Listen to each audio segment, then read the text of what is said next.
This is Syrian Girl.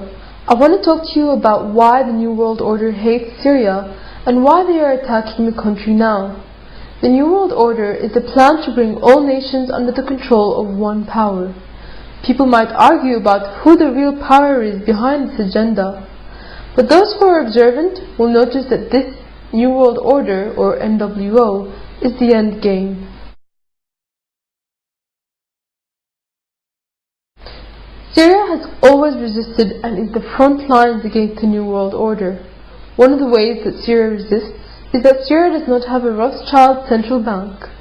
A Rothschild central bank is a bank that has been bought by the Rothschild family, one of the richest and most powerful families in the world.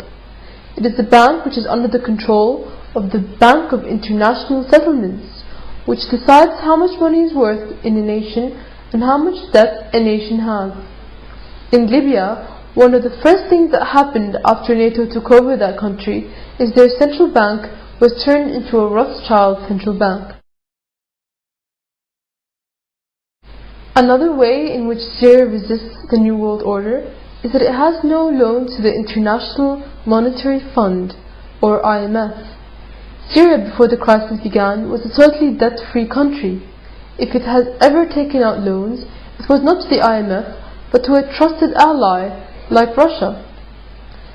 The first thing that Egypt's new President Morsi did when he came to power was saddle Egypt with $4 billion worth of IMF debt, even though he claims to be a Muslim and Islam is against debt and interest. Because Syria owes no money to world powers and her bank is free from foreign control, she is able to choose her own foreign policy. This is why Syria can oppose imperialism like in Palestine, Libya and Iraq, and ban genetically modified food. Syria has never had genetically modified food and has recently formalized this into law. Companies like Monsanto are among the war profiteers, or dogs of war. When Iraq was invaded, one of the first things that US's Bremer changed in the Iraqi constitution was to make it illegal for farmers to store their own seeds and force them to buy genetically modified seed from Monsanto. Genetically modified seeds are very expensive and carry a promise of being better than natural seeds. Many Indian farmers who bought the seeds and had their crops fail that year committed suicide because they had no money to buy new seeds from Monsanto and couldn't have saved their own seeds because they had entered a contractual agreement to purchase seeds from Monsanto. Famine reigned as a result. Controlling food supply is yet another constraint the New World Order uses to keep countries in check and bring them under the control of the one world government. Syria resists these steps to control her.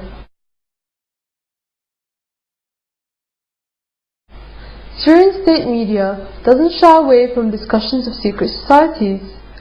In Syria, talk of secret societies is not seen as a fringe conspiracy, but mainstream.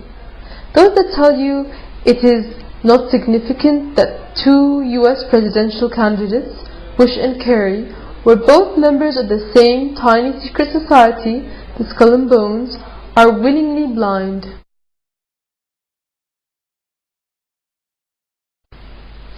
Oil and energy flow is yet another way in which the world powers bring nations to their knees, and yet another reason why Syria is a target.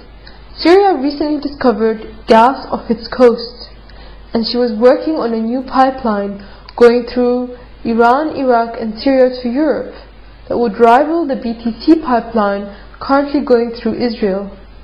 Forcing oil to pass through Israel through the BTC pipeline is the way in which the New World Order uses Israel as their hub of control of the oil flow between Europe, Asia and Africa. They can turn off the tap whenever they want, and that brings nations under their umbrella. Syria's attempt to give the world an alternative route for oil and gas could have been a way to free the world and put a wrench in the plans of the global dominators.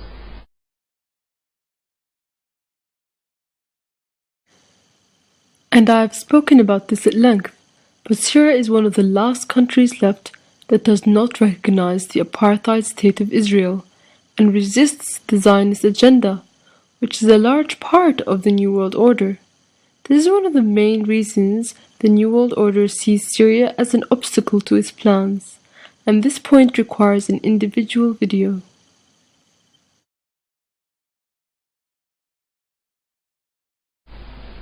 Another reason why the New World Order hates Syria is that it is a secular country in the Middle East.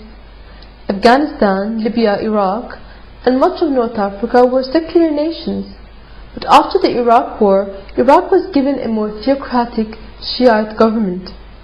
After the Arab Spring and the NATO bombardment of Libya, it was given a Wahhabi extremist government.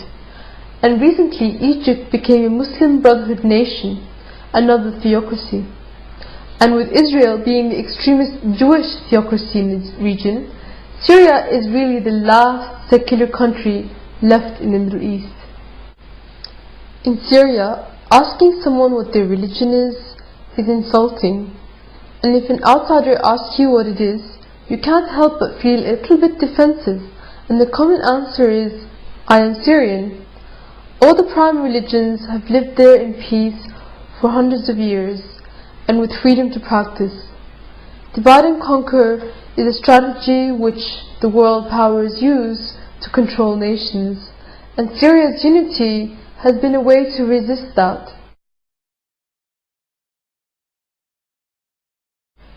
Syria has a very strong national and cultural identity. If you have ever traveled the world, you will notice that you can find the same shops and the same culture being spread everywhere. You can find the same clothing item in a shop in Dubai that you can find in a shop in France. This is not the case for Syria. Syria holds on to its uniqueness and its own production. Coca-Cola and other foreign companies used to be banned in Syria, but years ago the current president unbanned them, which I believe was a huge mistake.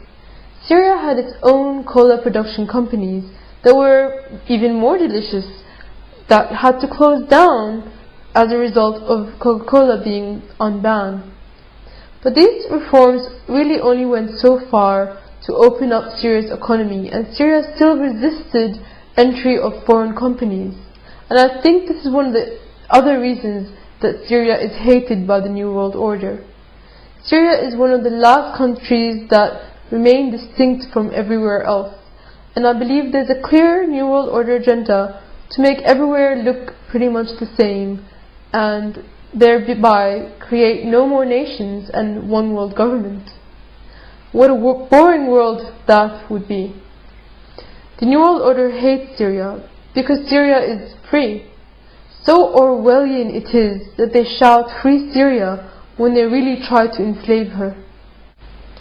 If Syria falls, it could be a tipping point that ends up in victory for the New World Order.